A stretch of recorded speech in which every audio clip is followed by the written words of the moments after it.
این جهان کوه است و فعل ما ندا، سوی ما آید نداها را صدا.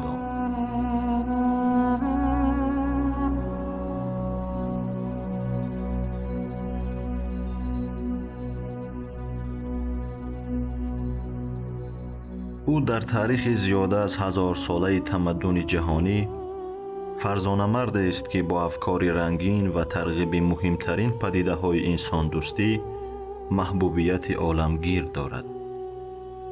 پس از صنایع و عطار در تصوف و عرفان مقام خاصه پیدا کرده، همچون عارف پاکدل و سخنور بزرگ قرنها در شرق و غرب احترام همگان یافت.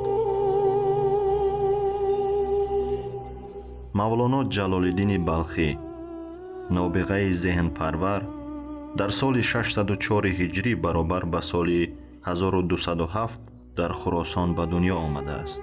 او بعدها با همراهی پدرش به کنیه در روم شرقی مهاجرت کرد و به این دلیل در جهان غرب مولانای روم یا رومی معروف می باشد.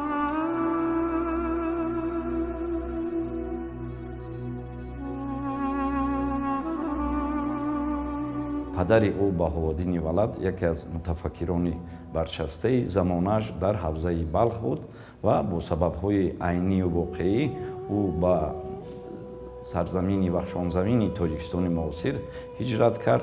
سالهای 1203 1210 و این را در کتاب خود معارف که از 4 جلد عبارت است قید کرده است. در همین سرزمین بود، خاندانش، همسرش با او بود و در همین دوران جلال الدین تولد شد که من بعد با نام مولانای بلخی و یا مولانای رومی در تمام جهان آبروی و نفوذ خیلی هم بلندی رو کسب کرد. با سبب مشکلات پدرش که سلطان علما بود، بهاءالدین ولد مشکلات در میان داشتند با خوارزمشاهیان شاهی اول به حج رفتند، در راه به فریدالدین عطار روبرو شدند و اسرارنامه را به او هدیه کرد و پس از بازگشت از بس که الکی در این منطقه مغول ها حکمرانی میکردند، جای امن و آسایش، جای زندگی به خطر افتاده بود در قونیه، در آنجا که نسبتاً جای امن بود و از همه مهم که یک مکان و موضعی بود که تمدن‌های گوناگون در آنجا به همدیگر برخورد داشتند و برای زندگی پدر مولانا بهاءالدین ولد و خصوصا نشانمای مولانا بسیار موافق و مساعد بود و در همینجا مسکن گزیدند.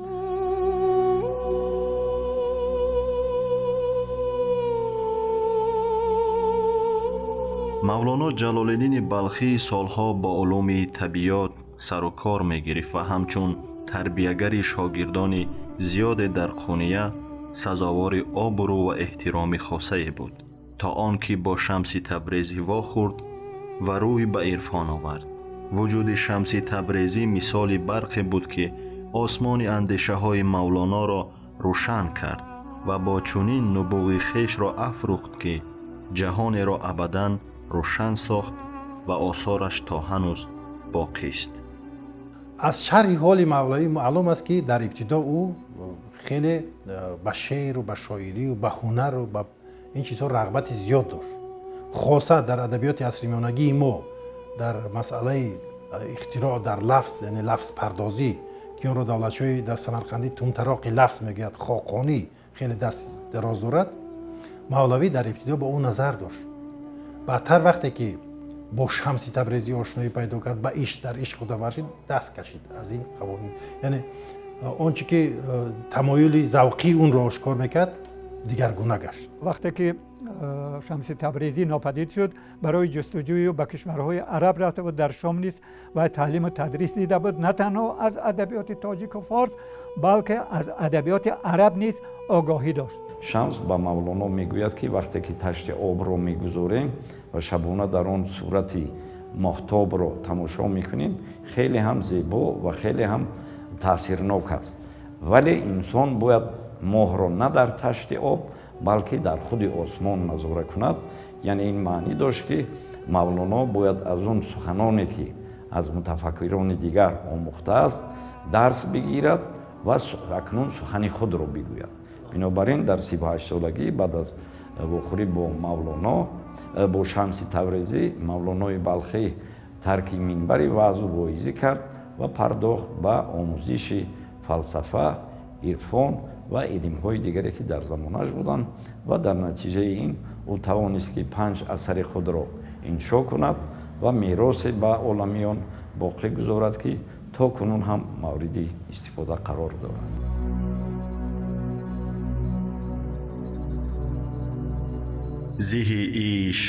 زهی عشق که ما راست خدایا، چی نغز است چی خوب است چی زیباست خدایا.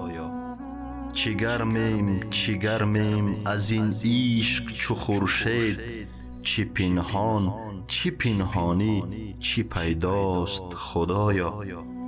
زهی ماه زهی باده همراه، که جان را و جهان را بیاراست خدایا.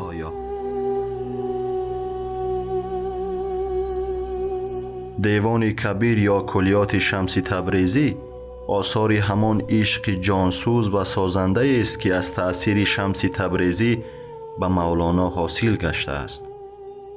آشنایی با شمس روح و الهام مولانا را دیگر کرد. او را از فرد زاهد به عارف پاکدل تبدیل داد.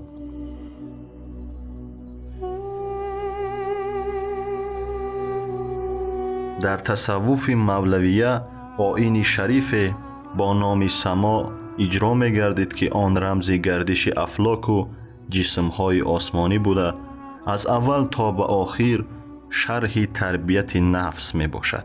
هنگامی به جای آوردن سما انسان پاک می شود.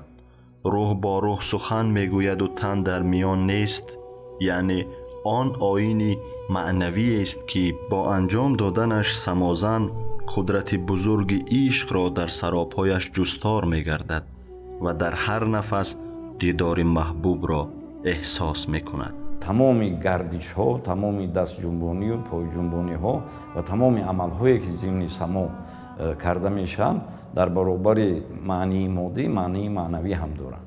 مثلا در رقص سما عادتا 9 نفر اشتراک می‌ورزیدند که در گرد شیخ خود دور می‌زدند. این همون اشاره است به آن که 9 سیاره در گرد شمس در گرد خورشید تاب می‌خورند و مقصد اساسی رقص سما این به وجد آوردن انسان است، چون که مولویان مولانا اعتماد کامل داشتند که در حالت وجد انسان باطن خود را خوبتر می‌شناسد. یعنی که این یک واسطه بود برای به خودشناسی رسیدن. بنابراین در مولویه کوشش می‌کردند که در برابر علم و دانشی که به طور شفاهی و خطی به شاگردان می‌دادند توسط اجرای عملیه عرفانی سما نیز به آنها دانش دهند. و یک سبب دیگری سما را خود مولانا در آن دانسته است که این سما این با هم جمع آمدن یاران است و با هم جمع آمدن یاران باعث آن می‌گردد که آنها در مناسبت با هم دیگر بیشتر می‌آموزند و بیشتر دانش می‌گیرند و در حالت وجد آمده باطن خود را آموده، یعنی خود را شناخته و دانش‌های نو نائل می‌گردند. انسان و عشق دو مفهومی هستند که در مرکز تعلیمات مولانا جلال الدین بلخی قرار دارد و محض از زاویه عشق و عرفان این دانشمند معروف نسبت عالم و حقیقت‌های جاودانه معرفت می‌کند. انسان همچون معجزه آفرینش توسط نیروی بزرگ عشق پاک گردیده به مقام خود می‌رسد و از روی هر سه راه معرفت، حس، عقل و عشق می‌تواند راز سینه هستی را برایش کشف نماید که به واسطه تعلیمات این متفکر بزرگ جنبه معرفتی دارد.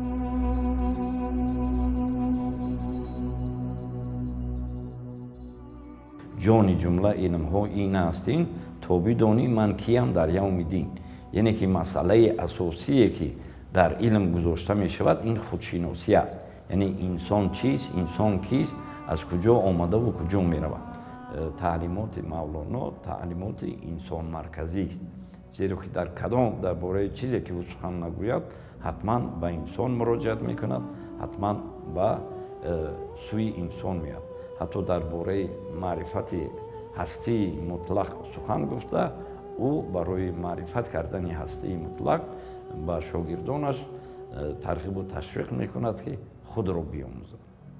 омӯзиши ботини инсон ба фаҳмиши тамоми олам меорад. مطالعه دقیق آثار مولانا نشان میدهد که مولانا نه تنها شاعری الهامی اندیشمند بلکه شاعری پرمطالعه بود. از آثار گذشتگان از بابای رودکی سر کرده تا به تمام آثار ادیبانی که تا زمان او عصر 13 زندگی و ایجاد کردند، ابوشکور بلخی و فردوسی و نظامی، گنجوی و خاقانی، شیروانی و دهها شاعران بوی فخرالدین گرگانی و دیگران آشنایی داشت و همین چیز سبب شد که دو شاه کتاب جهانی مثنوی معنوی و دیوان کبیر از قلم او بیرون بیاد و امروز باعث افتخار ما و باز میگویم که برادران ترک در اونجا زندگی کرده است. وطن دیوم مولانا بود و جهانیان افتخار میکنند در همینجا پدید شده است، به وجود آمده است، از قلمش ریخته است.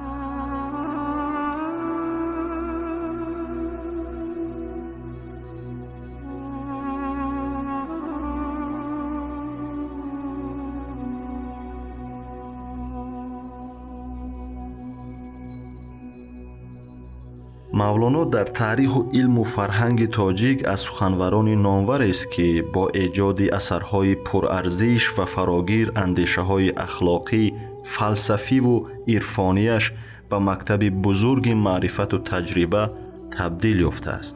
ӯ дар таърихи илму адаби тоҷик муҳимтарин донишномаи инсонӣ ва таъсиргузортарин каломи ахлоқӣ маснавии маънавиро навиштааст ки афкори рангини мавлоноро با شرح تمام موضوعهای مهم به روزگار بشریت فرا میگیرد.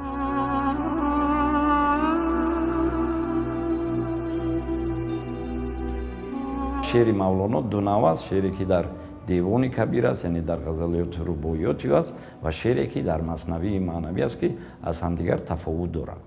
شعر اشعار دیوان کبیر مولانا اساساً برای درگیراندن، برای ذوق و شوق بخشیدن برای صوفیانی در حالت سما بود.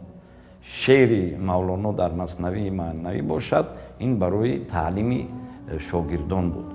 بنابراین مثنوی معنوی همچون یک کتاب درسی است که مولانا برای شاگردان خود ایجاد کرده است و خوشبختانه اون رو نه همچون کتاب درسی بلکه یک اثر خیلی هم بزرگ علمی امروز در تمام جهان قبول کردن. مولانا نه تنها یک صوفی است، یک عارف است، یک اندیشمند دینی اسلامی عرفانی است، بلکه و یک اندیشمند ملی است و یک اندیشمند جهانی است و محض اندیشه های مولانا، آثاری که مولانا، افکاری که مولانا در مثنوی معنوی، در دیوان کبیر، دیوان شرح گنجانده است، امروز فقط برای مسلمان ها خدمت نمی کند، برای تمام ادیان، برای ملت تاجیک، برای اتراک یعنی ترکا، بلکه برای تمام بشریت خدمت میکنه. در مسئله شناخت حق، معرفت حق در تمام عالم،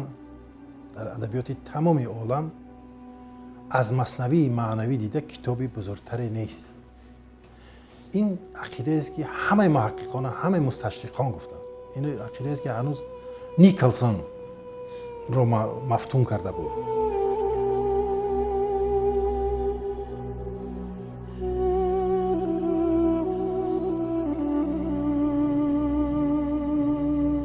بشنو از نی چون حکایت میکند، از جدایی ها شکایت میکند، که از نیستان تا مرا ببریدند، در نفیرم مرد و زن نالیدند.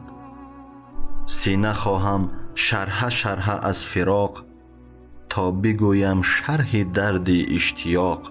هر کسی که دور ماند از اصل خویش، باز جوید روزگاری وصل خویش.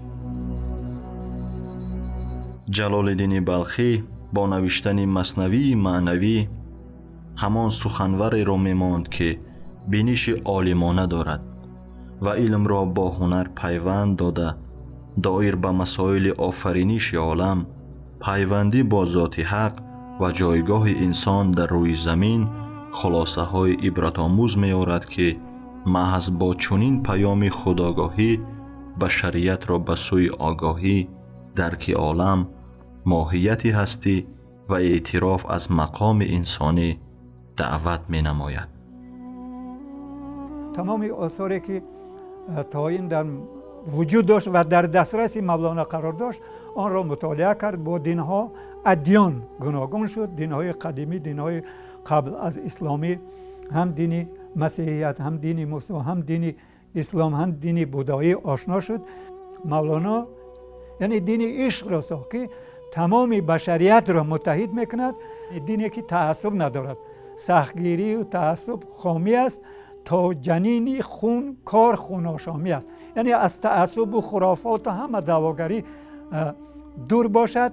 و همه اون محققان بعدی در شرقشناسانی که به تاریخ ادبیات خاصه به مثنوی و به مولوی سر کار گرفتن دیدن که واقعا هم قوی ترین جنبه اخلاقی در مثنوی معنوی است و این مهمتر از همه اون چیزی که آنها را جذب میکند این پهلو است که افکار اخلاقی و عرفانی مولوی برای کل بشریت است.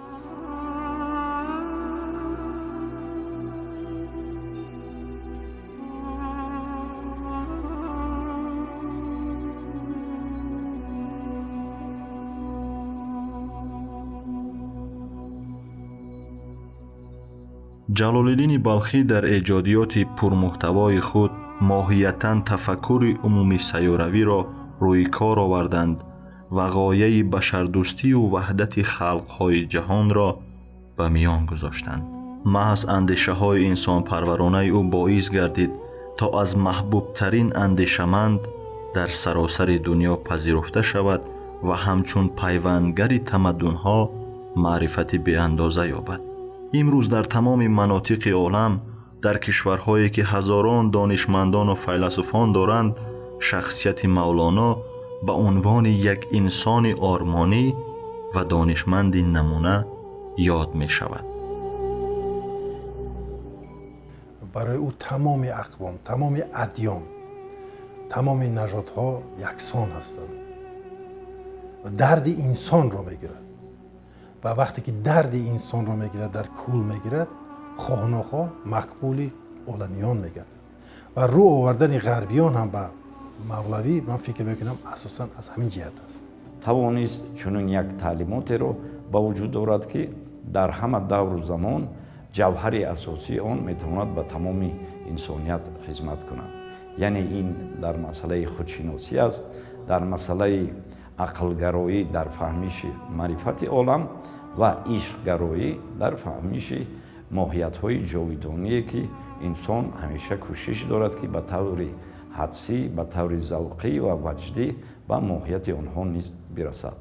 بشریت به این نکته رسیده است که محض آثار مولانا و مولوی میتواند که در این گیرودار دنیای پرشور، در این گیرودار منفعت‌های گوناگون که بشر را به شور آورده است، به همدیگر برانگیخته است و امروز همه نفر میخواهد که منفعت‌های ملی خود را پیاده کند، ابرقدرت‌ها از روی منفعت‌های خود عمل میکند، جهان را به جوشش، به جنگ به وادار ساخته است. محض آثار مولوی و مولوی میتواند که وحدت عمومی بشری را در میان گذارد و بشر را به متحدی، به همدیگر را فهمیدن، به دوستی هدایت کند. و در همون عصر مولانا یک بیت بسیار عجایب گفته بود که من گمان میکنم که از نظر پژوهندگان پنهان مانده است. میگوید که رنج یک جزو زیتن رنج هم است،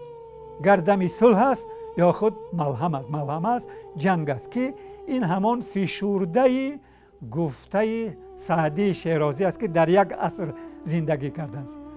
سعدی گفته بود که بنی آدم اعضای یکدیگرند که در آفرینش ز یک جوهرند، چه عضو به درد آورد روزگار، دیگر عضوها را نماند قرار. تو که از مهنت دیگران بیغمی، نشاید که نامت نهن آدمی.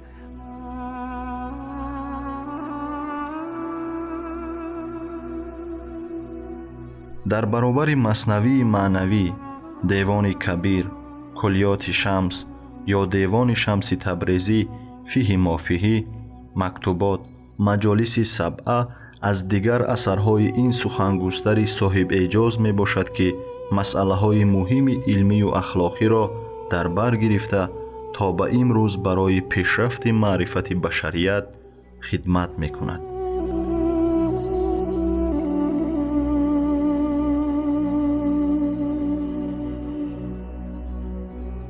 مثنوی بیش از 300 حکایه استفاده شده است. این حکایه خیلی هم جالب هستند. این حکایه از تمام امور زندگی مردم، امور اجتماعی زندگی مردم گرفته شده است. میگوید که هر ذره دوان است تا زندگی بیابد، تو ذره نداری آهنگ زندگانی. ببینید امروز انسان را این بیت به حرکت، به جویش دعوت میکنه. این گونه افکار، این افکاری چی است؟ پیش قدم است. این گونه اشکار را کشف، یا که میگه که چو پاداری بیرو دست بجنبان، تو را به دست پایی مصلحت نیست. یعنی فلسفه کار و کوشش ترغیب میکنه که در دیگر جا بینید مترقی ترین فلسفه است که در زمان خود و امروز گفته است در مقابل اون افکاری توکلگرا قرار داره. گر توکل میکنی در کار کن، کشت کن، پس تکیه بر جبار کن. مثنوی معنوی، دیوان کبیر مولانا و آثار منصوری او، مجالس سبعه، فیه ما فیه و مکتوبات گواه آن هستند که او با استفاده از هر سه راه معرفت، یعنی حس، عقل و عشق، توانست چنین یک تعلیمات را به وجود آورد. مولانا با ایجاد چنین اثرهای فراگیر در 66 سال عمر با برکت ذهن خواننده را تحریک می دهد. او را به سوی آگاهی، دانستن حقیقت‌های جاودانی و پیش از همه به درک مقامش در عالم هستی دعوت می کند. حضرت مولانا جلال الدین بلخی بعد سالها تحقیقات‌های شبانه روزی و سهمگذاری در پیشرفت ذهن انسانیت، سال 672 هجری قمری برابر به سال 1273 دیده از جهان فرو بست.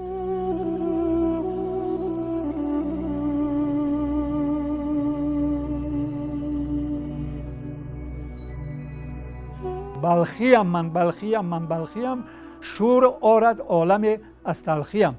نعره های هوی من از در روم تا به بلخ، اصل کجا خطا کند شمس من و خدای من. این گونه اندیشه ملی، این گونه اندیشه تاجیکیت در آثار مولانا جوش میزند. ما همه آنها را پیدا کنیم به هم ملتان خود، شهروندان کشور خود، علل خصوص جوانان که آینده ملت ما تقدیم کنه. و گفته سعید نفیسی به خاطر من میرسد که برای ما هوشیار است، همچون کلید است. میگوید که در دنیا 4 نفر گذشتند که جریان زندگی بشریت را، زندگی را دیگر کردند. این میگوید در یونان افلاطون بود، در دوره اسلامی میگوید شیخ الرئیس ابوعلی ابن سینا، مولانا جلال الدین محمد بلخی و آخرین کسی که این کار را کرد از فیض مولانا این محمد اقبال لاهوری ببینید. یعنی 2 نفری که دنیا را تغییر دادن، شیخ الرئیس ابوعلی ابن سینا تاجیک است، باعث افتخار ما است.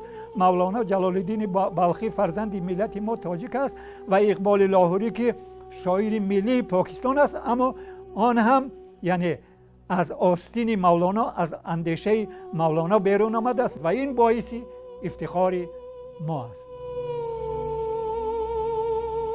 در کشور ما که میراثبران مولانا جلال الدین بلخی می باشیم، با سهم پیشوای عاقل و غمخوار 800 سالگی این نابغه مشرق زمین در سطح جهانی تجلیل گردید و آثار گرانبهای علمی او همچون بی‌نظیرترین کلام اخلاقی بشریت دانسته شد.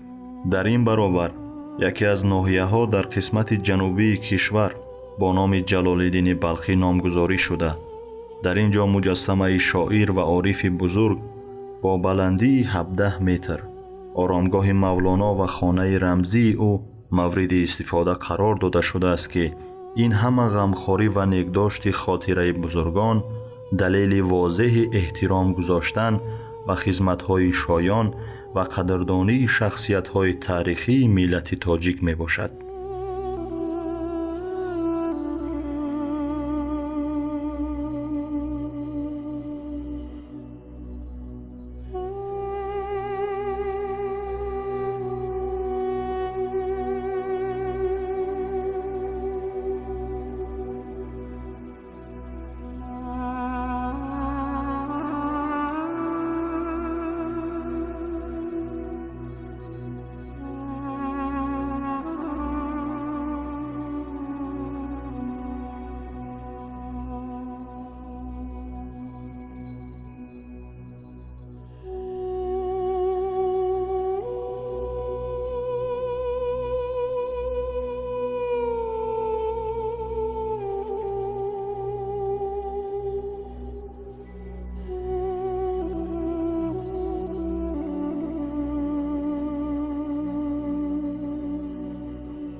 соли 2006 пешвои муаззами миллат ба шаҳри қумия рафта мазори мавлоноро зиёрат карда будам ва баъд аз баргашт аз ин сафар фармони худро содир карданд дар бораи таҷрини 80-солагии мавлоно ва дар конфронсе ки бо иштироки 30 давлати дунё баргузор гардид ҷаноби олӣ бо маърузаи хеле пурмуҳтавои худ ба бисёр саволҳои баҳсӣ дар бораи мавлоно ва таълимоти ӯ гӯё ки ҳусни анҷом бахшиданд. аз ҷумла дар бораи зодгоҳи мавлоно ба тамоми оламиён арза доштанд ки зодгоҳи мавлоно сарзамини тоҷики муосир аст, вале таълимоти ӯ барои ҳам хуросону ҳам юнон, яъне барои тамоми инсоният дар хури талаботи онҳо аст.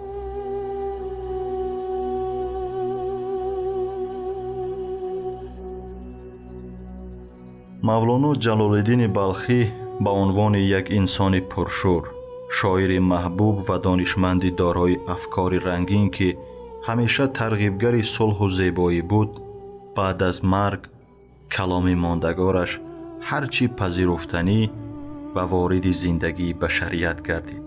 бо қарори ЮНЕСКО куллиёти мавлоно ҷалолиддини балхӣ ҳамчун мероси ҳуҷҷатӣ расман ба феҳристи хотироти ҷаҳонии ЮНЕСКО ворид карда шуд. имрӯз барои мо меросбарони мавлоно ҷалолиддини балхӣ боиси ифтихор аст ки ҳарфи воло, андешаҳои нишонрас ва шахсияти ӯ дар дилу дидаи аҳли сайёра маъво гирифтааст ва хотираи бузурги ориф ва донишманди бузурги Машриқзамин, мавлоно ҷалолиддини балхӣ дар саросари олам гиромӣ дошта шуда, пайравон ва тарафдорони каломи мавзунаш бешумору беҳад аст.